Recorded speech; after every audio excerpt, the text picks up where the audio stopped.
Hello. So the winter is here officially, and I think that I have no more time to spare. And it's time to make some Christmas gifts.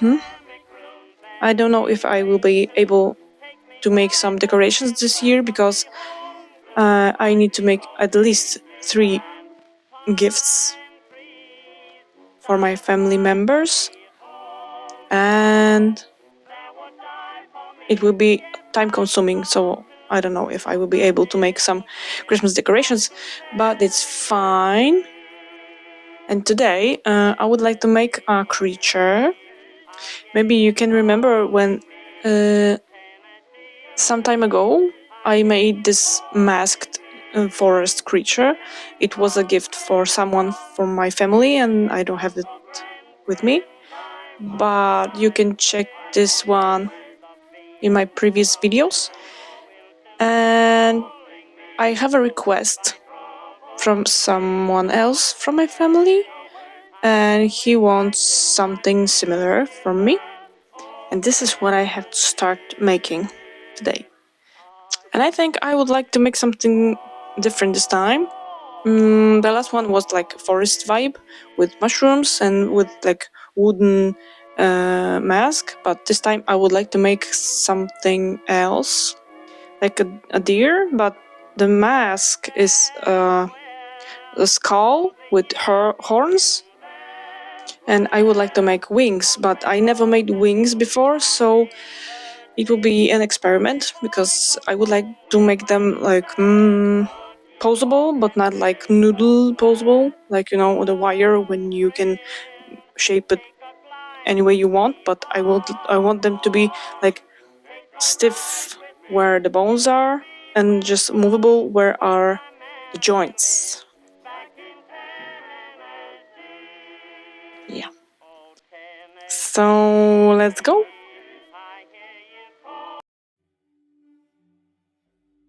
The first thing I wanted to make was a skull-shaped mask. I know I should have made the body first, but I couldn't resist. I used polymer clay and a piece of aluminum foil. I made a teardrop shape with the foil and wrapped clay around it, but not completely because I wanted the skull to be hollow inside.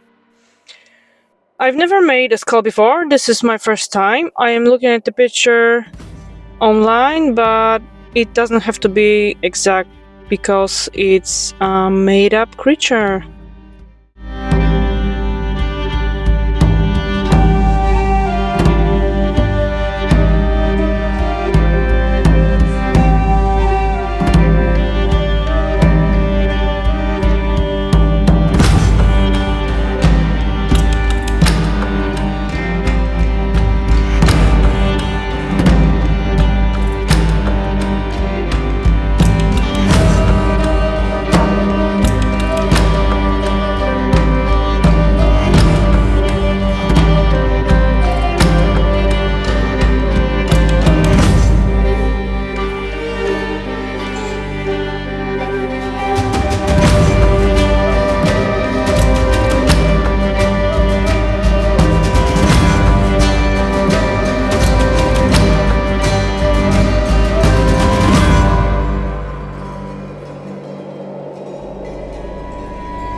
With my X-Acto knife, I removed all the ugly edges inside.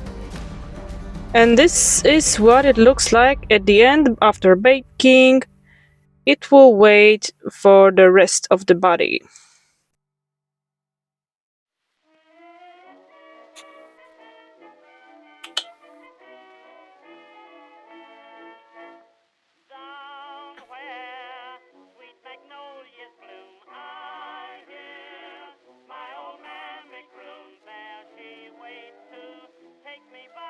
Okay, I need to be quiet because everyone's listening. So I made this skull first because I couldn't resist making it. I was dreaming of making the skull. And now I am like 90% certain that it will be too small. Because I always make everything too small or too big in the beginning, and I should have made body first and then skull. But we'll see. I will try make the body fit. I am creating a skeleton from the cheapest wire I bought at a hardware store. I think this shape will be perfect, so I am going to start filling the body with aluminum foil. Thanks to the foil, I don't have to use as much clay because it's expensive. And the sculpture will be much lighter. To make sure that the clay will stick well to the foil, I am wrapping it in thin wire.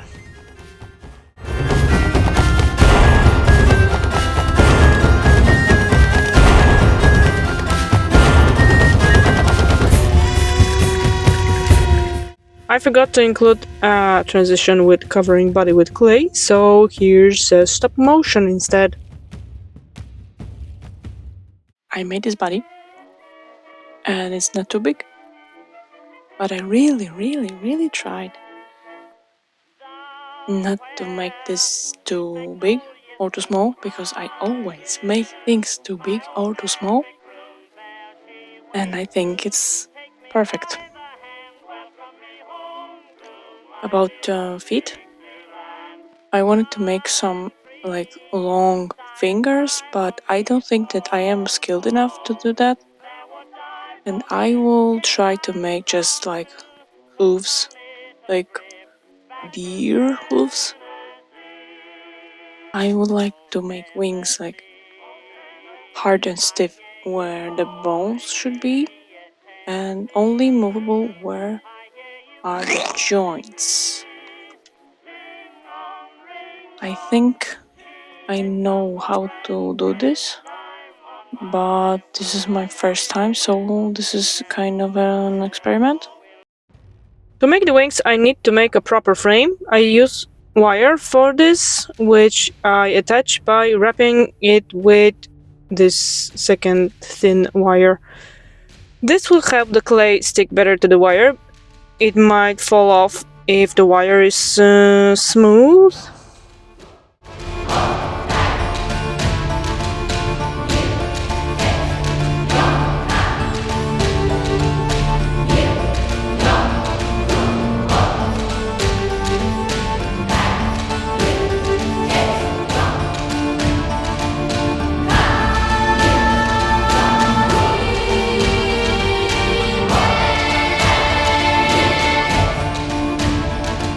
Then I cover all the bone areas of the wings with clay, avoiding the joints.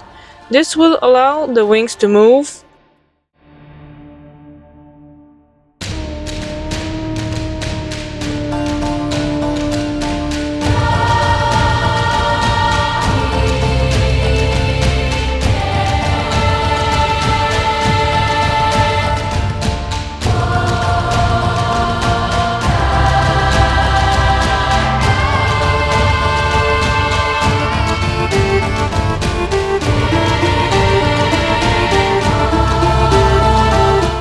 Finally, I add claws to the fingertips, as I think they are anatomically fingers, right?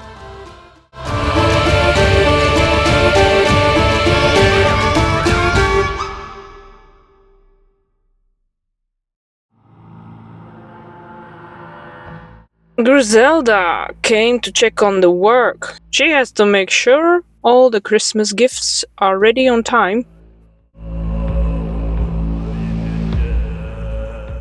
Now I will make the hooves. I don't look at any picture or anything. I just make them up from memory. Just imaginary hooves for an imaginary creature.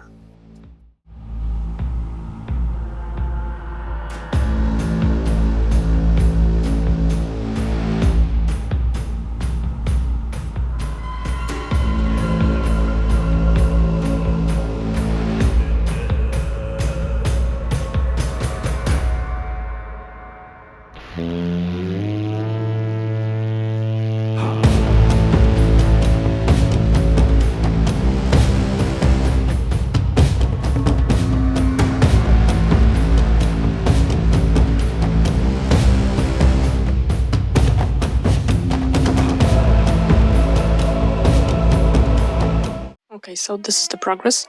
Everything is baked. And today I will try to make wings. I don't know how to do this membrane, but I think that I will use cotton fabric. I will try to make this more stiff with some glue and then paint it.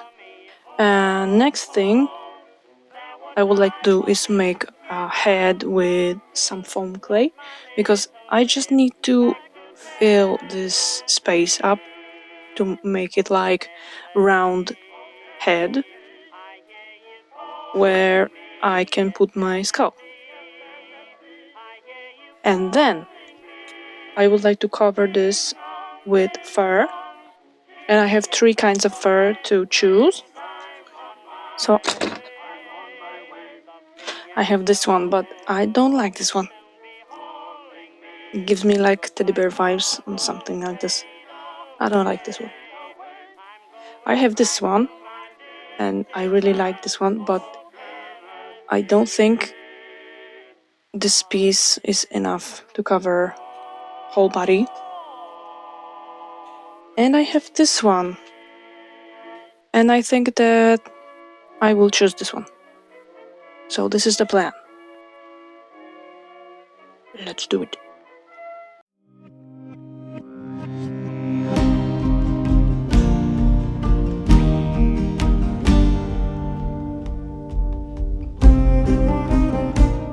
Now I will make the head out of foam clay.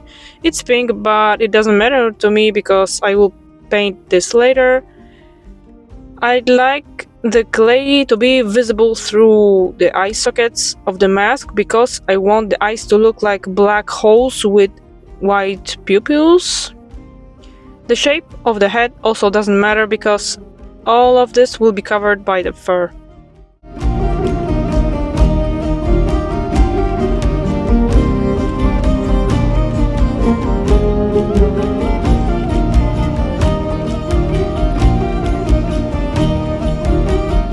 I cut 2 thin stripes of cotton fabric and soaked them in glue mixed with water, equal parts. Then I squeeze out the excess liquid, untangle them, straighten them, and wrap around the tool's handle like wet bandages.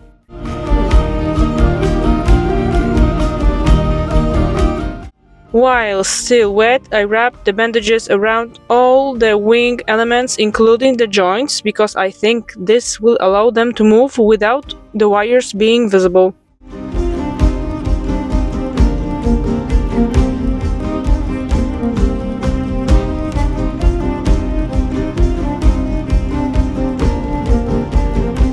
I'm covering the 2 pieces of fabric with this leftover glue and water mixture. I hope this will dry, making it stiffer and more leather-like.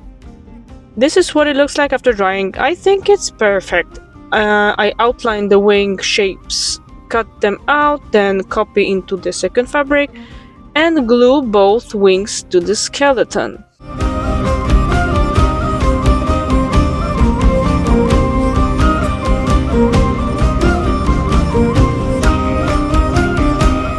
While the wings are drying, I start cutting the fur fabric. I am cutting it with my X-Acto knife because I don't want to cut the fur. This will make the edges more natural and the hair won't fly around my room.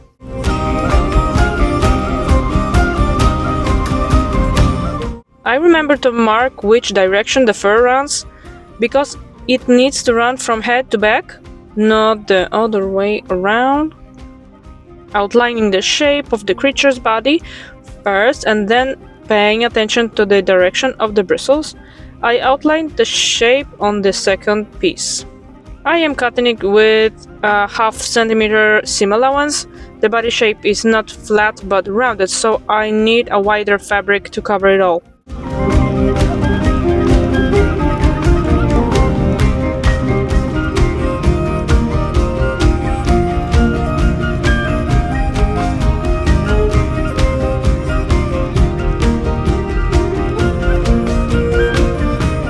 I am cutting where the wings will be so the fabric can hide the connection between body and wings.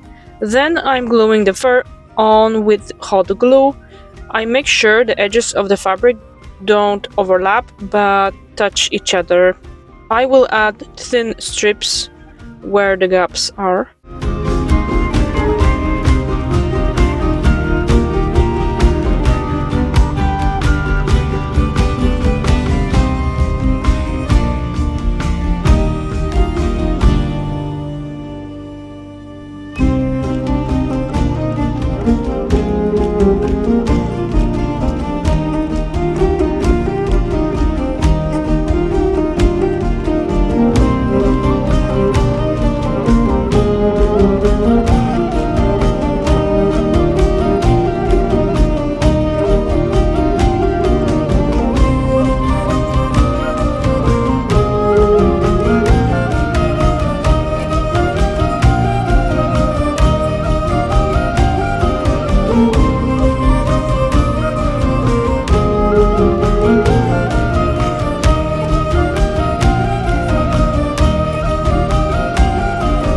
I painted the head black, and while it's drying, I trimmed the excess fabric from the wings and damaged them a bit to give them a more detailed look before painting.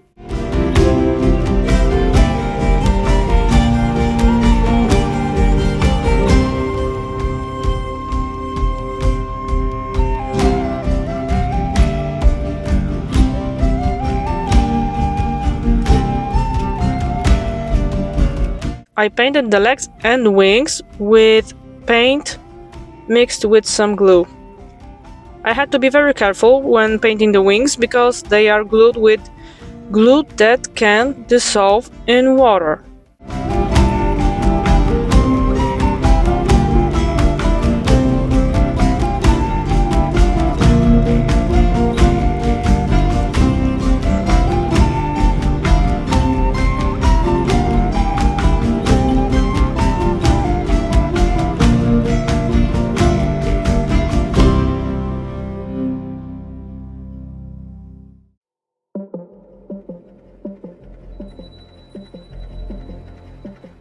After drying, the wings looks like this, and they can move. I am very happy with them.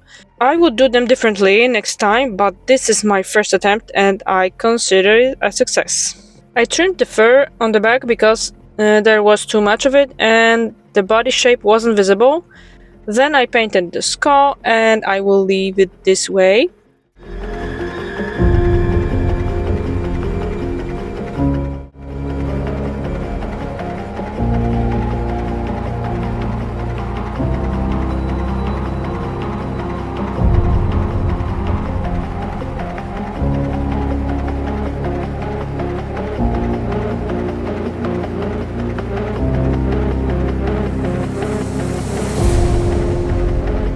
I am using acrylic markers to add some details on the fur to make it look like a mythical creature that's very old and has dirt and moss on its fur. I also painted all the visible edges of the fabric black.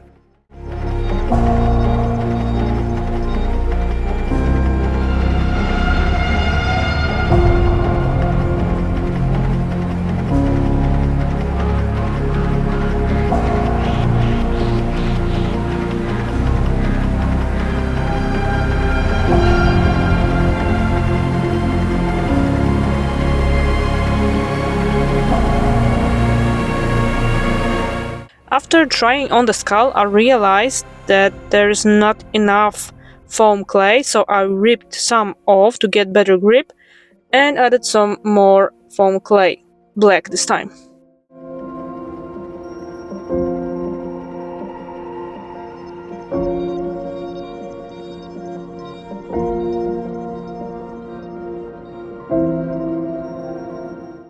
And it's perfect! A little more details and we can go to the final reveal.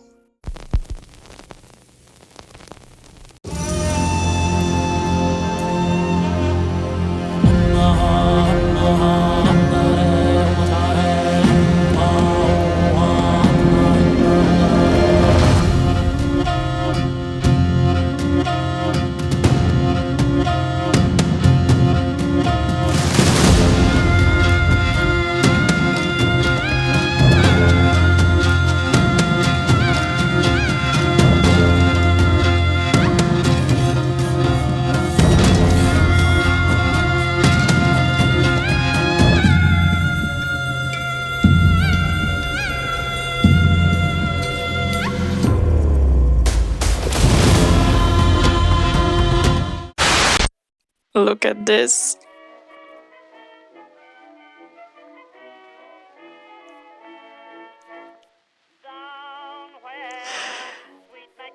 I actually love it. I never thought that it would be as awesome as this. It has movable legs and wings. And it was pretty easy to make. I thought that it would be much more difficult. What do you think? Would you like to make this at home? Please do. Please do, because this is really nice, really fun. And this feeling, this satisfaction when you look at your work and it's just like, wow, it's just super cool, you know? And in moments like this, you just understand this, trust the process.